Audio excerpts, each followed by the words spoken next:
आज हम इतिहास के उस पन्ने को पलटेंगे जिसने न सिर्फ एक साम्राज्य की चूलें हिला दी, बल्कि एक पूरे देश के भविष्य की कहानी लिख दी।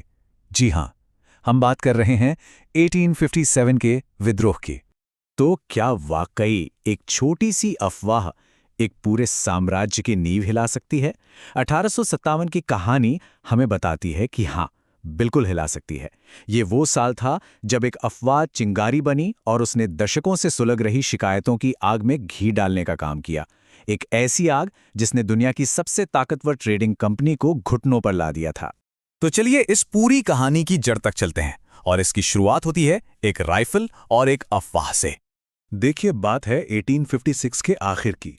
ब्रिटिश सेना ने अपनी पुरानी ब्राउन बेस मस्केट को हटाकर एक नई, ज्यादा एडवांस्ड एनफील्ड राइफल को शामिल किया।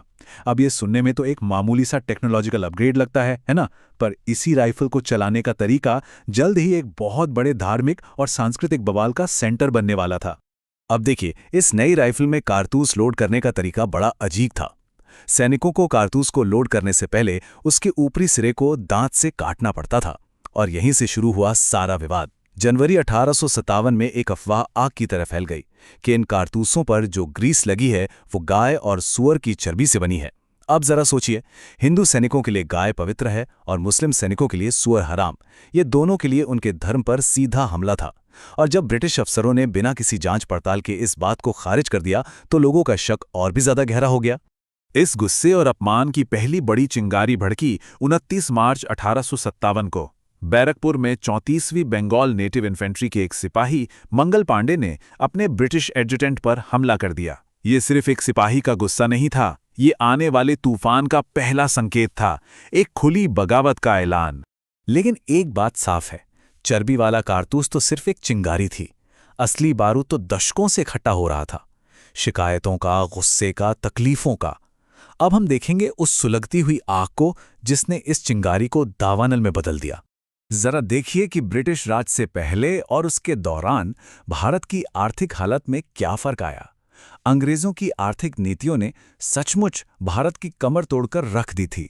जहां पहले भारत के हाथ का बना सामान, यहां के कारीगरों का हुनर दुनिया भर में मशहूर था, वहीं ब्रिटेन की मशीनों से बने सस्ते माल ने हमारे पारंपरिक उद्योगों को पूरी तरह तबाह कर दिया। गांव की आत्मनिर्भर अर्थव्यवस्था खत्म हो रही। किसानों को नील और कपास जैसी नकदी फसलें उगाने के लिए मजबूर किया गया, जिससे खाने के लाले पड़ गए। ये तबाही इतनी बड़ी थी कि उस दौर के विचारक कार्ल मार्क्स तक ने इस पर लिखा। उन्होंने कहा, ये अंग्रेज घुसपैठिया था जिसने भारतीय करघे को तोड़ दिया और चरखे का नाश कर दिया। ये सिर्फ पैसा या व्यापार का नुकसान नहीं था, ये एक पूरी सभ्यता, एक पूरी जीवन शैली पर हमला था। तो देखिए, मामला सिर्फ आर्थिक नहीं था, हर तरफ से असंतोष का बारूद जमा हो रहा था। राजनीतिक तौर पे डॉक्ट्रिन ऑफ लैप्स जैसी नीतियों के तहत झांसी जैसे कई राज्यों को हड़प लिया गया था। सामाजिक और धार्मिक स्तर पे लोगों को यह डर सता रहा था कि अंग्रेज उनके धर्म और रीति रिवाजों को खत्म करना चाहते हैं।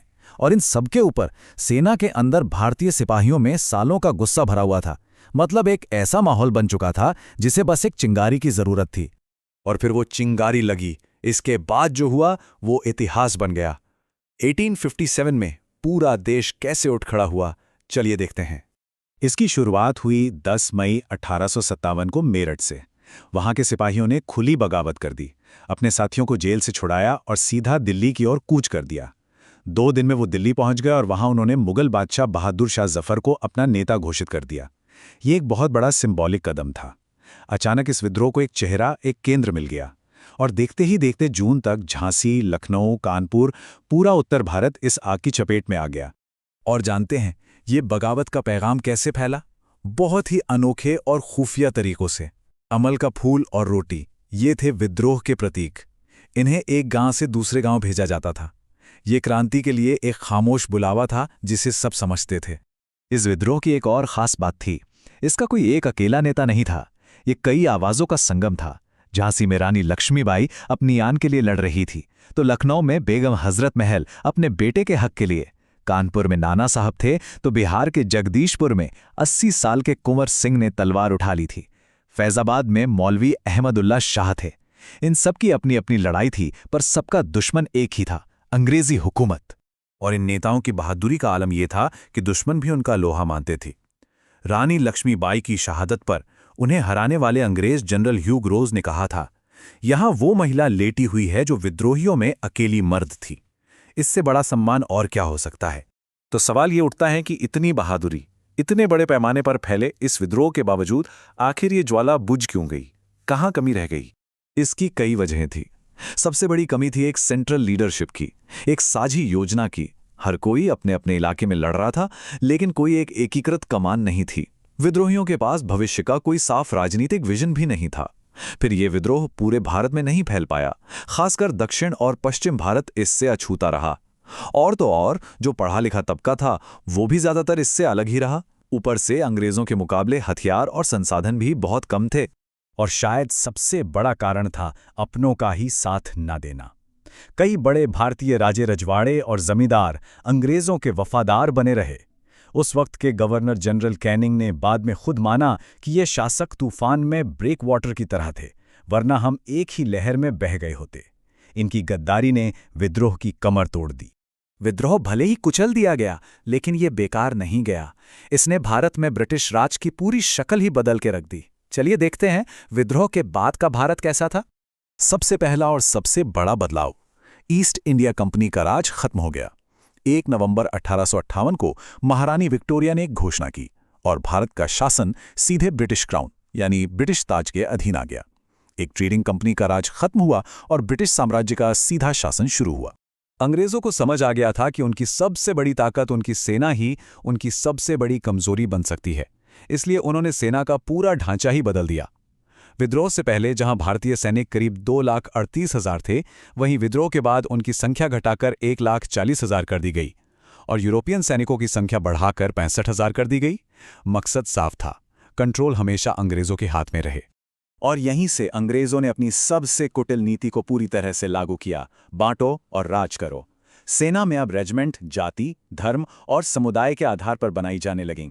गोरखा, सिख, पंजाबी जैसी मार्शल रेस की भर्ती शुरू हुई और जिन इलाकों से विद्रोह ज्यादा हुआ था, जैसे अवध और बिहार, वहां के लोगों को शक की नजर से देखा जाने लगा। कोशिश ये थी कि भारतीय सैनिक कभी एक ना हो पाएं, हमेशा आपस में बटे रहें। तो आखिर में ये सवाल आज भी हमारे सामने खड़ा है, 1857 क्या था? सिर्फ एक सिपाही विद्रोह या फिर भारत की आज़ादी का पहला संग्राम? इसका कोई एक सीधा साधा जवाब नहीं है। कुछ इसे सिपाही विद्रोह कहते हैं, कुछ इसे भारत की आज़ादी की पहली लड़ाई। ये बहस आज भी जिंदा है और ये हमें ये सोचने पर मजबूर करती है कि हमारे राष्ट्रवाद की जड़ें कितनी गहरी और कितनी जटिल हैं।